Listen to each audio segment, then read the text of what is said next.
Okay, now we're looking at prep test number 70, logic game number 3. And in this game, we are trying to figure out which movies are playing on which screens at a theater. And what we know is that the movies are called H, M, R, S, and W. Those are the genres.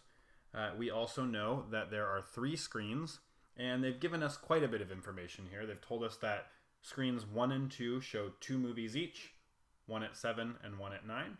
And screen 3 shows 1 movie at 8 o'clock. So this is a fixed grouping game. We know exactly where each of our variables is going to go in the bins. Or I should say we know exactly how many variables will go in each bin. So here's our standard diagram, and we can move into our rules.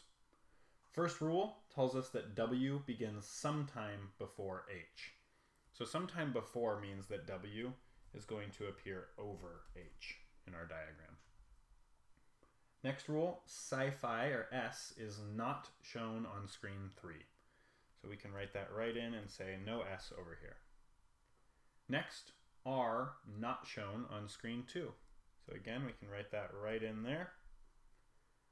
And the final rule, H and M are shown on different screens.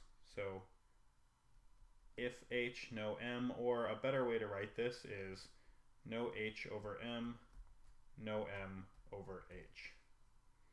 So we could say neither of these is going to be a possibility. So those are all of our rules.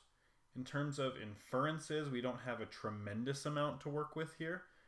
We do have H appearing in 2 rules here. It's telling us that H has to come sometime after the Western.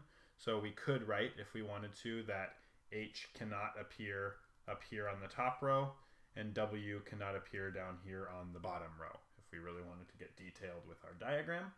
And that is about it for this game. So now you can head to the questions.